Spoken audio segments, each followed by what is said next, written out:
Mixed performance today on some of the home builders. Toll Brothers is positive, as is D.R. Horton, but basically Hovnanian, KB Home, and Pulte Homes are all on the downside. But how are apartments doing? It appears as though Manhattan's luxury apartments may be once again fetching some big bucks, with new reports of bidding wars erupting over the city.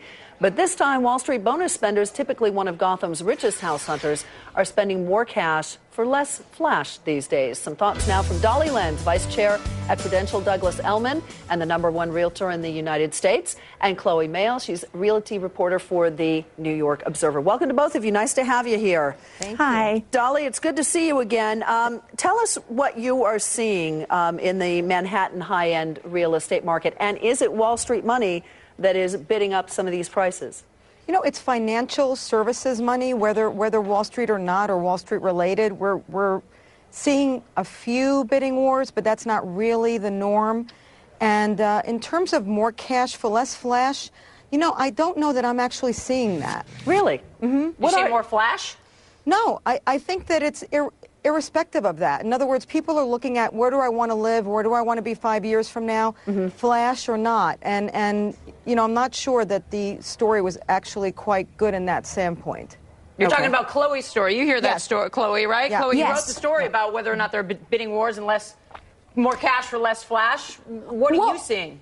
Frankly, I mean, from the perspective I see from what I've been talking to brokers about is that this year bonuses are projected to be tantamount to bonuses in 2007.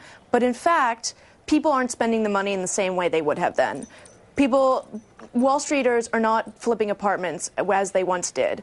Whereas once someone might have said, oh, I'm going to, you know, a mid-20s, late 20s-year-old Wall Street banker might have said, I'm going to buy this flashy bachelor pad and flip it in 5 years. Now they don't have that kind of confidence in the real estate market. And they're looking for more sound investments with healthier margins and that make much more sense for their families. Dolly, is that what you're seeing? Well, I agree they're looking for more sound investments, but I think just from a standpoint of purely the article, they weren't the sound investments mentioned in the article. I mean, they're looking for something that, yes, they have an exit strategy on in 5 years, that's irreplaceable, that has great bones, that if they had to stay there would be okay. So they're looking at it differently. Are you, to wrap things up, are you confident that perhaps, at least in the end of the real estate market that you deal with, that we've seen the bottom? I think we're either at or close to the bottom, without a question. In New York City, specifically high-end. Yes. All right. Thank you, ladies. Appreciate it very much. Good to see you both again.